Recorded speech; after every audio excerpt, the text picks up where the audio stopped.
Apocalipse. Só de ouvir essa palavra, o que vem à cabeça? Para muita gente é medo, né? Confusão, umas previsões super complexas sobre o fim do mundo, aquelas imagens de catástrofe, monstros. Mas e se o objetivo do livro, lá na sua origem, não fosse bem esse? E se não fosse para assustar a gente sobre um futuro tão distante? Vamos dar uma olhada nisso mais de perto. Então, a grande questão que a gente vai explorar aqui é exatamente essa. E se o Apocalipse for menos um mapa do futuro e muito mais um guia de sobrevivência? Um manual escrito para ajudar os cristãos lá do primeiro século a lidar com a realidade super opressora que eles viviam. Essa é a ideia de um teólogo chamado Richard Bauckham e é a perspectiva dele que vai guiar a nossa conversa. Olha, para começar, um ponto super importante. O Apocalipse não foi escrito pensando na gente, aqui no século XXI.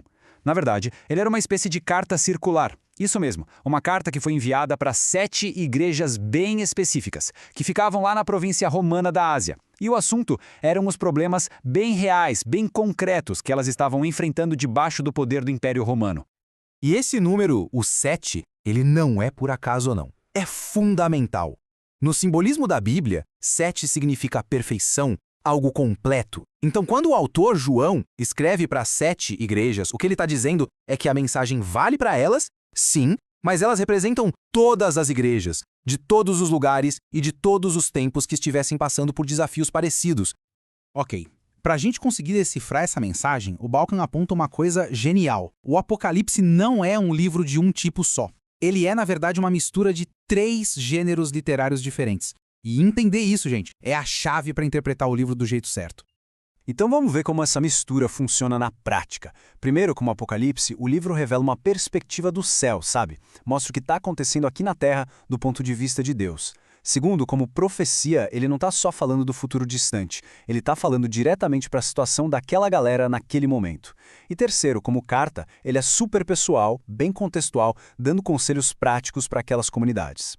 Beleza. Agora, no centro de toda essa história do Apocalipse, existe um conflito épico mesmo. São 2 forças opostas, representadas por 2 símbolos muito fortes. De um lado, o Império Romano, e do outro, Jesus.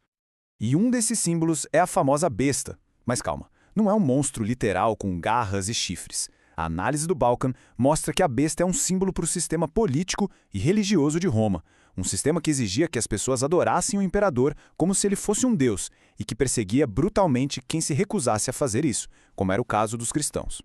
E aqui que vem a maior virada de chave, a grande sacada teológica do livro. A expectativa da época era por um Messias superpoderoso, o leão da tribo de Judá, sabe? Um rei guerreiro que ia chegar botando ordem. Só que, quando João se vira para olhar, o que ele vê? Ele não vê um leão, ele vê um cordeiro que parece que foi morto. E isso, gente, muda completamente o jogo, redefine totalmente o que significa vitória.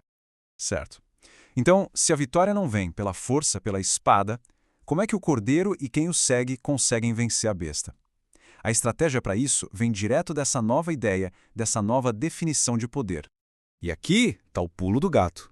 Para os seguidores do cordeiro, conquistar não era lutar com armas, era resistir à idolatria de Roma, era participar do testemunho de Cristo, aquele testemunho que vai até as últimas consequências, mostrando que no fim das contas, o poder do império não era o poder final, não era absoluto.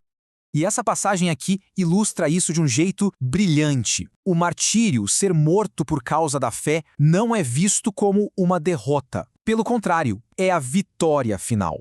É o momento exato em que a verdade de Deus, defendida até a morte, se mostra mais forte que o poder, a coerção e as mentiras da besta.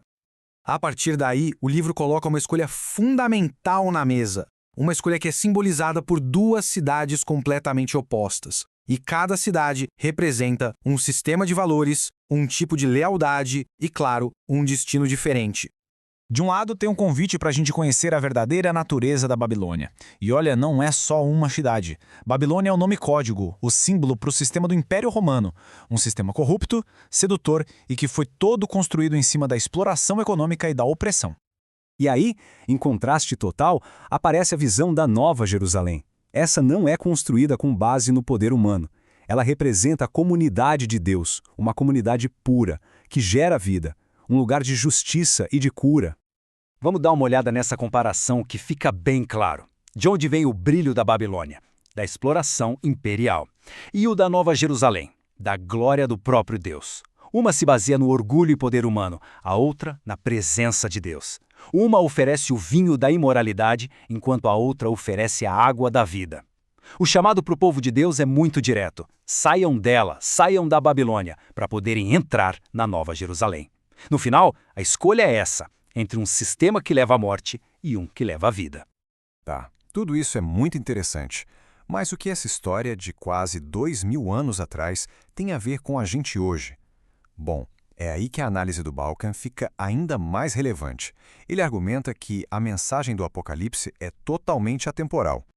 Porque a besta não era só Roma. A besta é um padrão que se repete, de poder que se torna um ídolo e que pode aparecer em qualquer época, em qualquer lugar, em qualquer sistema, seja ele político, econômico ou ideológico, que tenta tomar o lugar de Deus, exigindo uma lealdade que não se questiona e querendo definir por si só o que é certo e o que é errado. Então, nesse sentido, o Apocalipse nos equipa. Ele nos dá ferramentas para a gente limpar a nossa imaginação das propagandas do poder. Ele nos ensina a olhar para a história, mas pela perspectiva das vítimas, de quem sofre. E talvez o mais importante, ele nos chama para sermos uma comunidade de testemunho. Uma comunidade que vive de acordo com uma verdade diferente daquela que a cultura dominante tenta impor. E tudo isso nos traz para a pergunta final, a pergunta que fica para a gente. Se a gente olhar para o nosso mundo hoje, para a nossa política, para a tecnologia, para o consumismo, para as ideologias que nos cercam, quais são os sistemas que, de forma sutil ou bem aberta, estão pedindo a nossa adoração, a nossa lealdade total? O Apocalipse não entrega as respostas de bandeja, mas ele com certeza nos ensina a fazer as perguntas certas.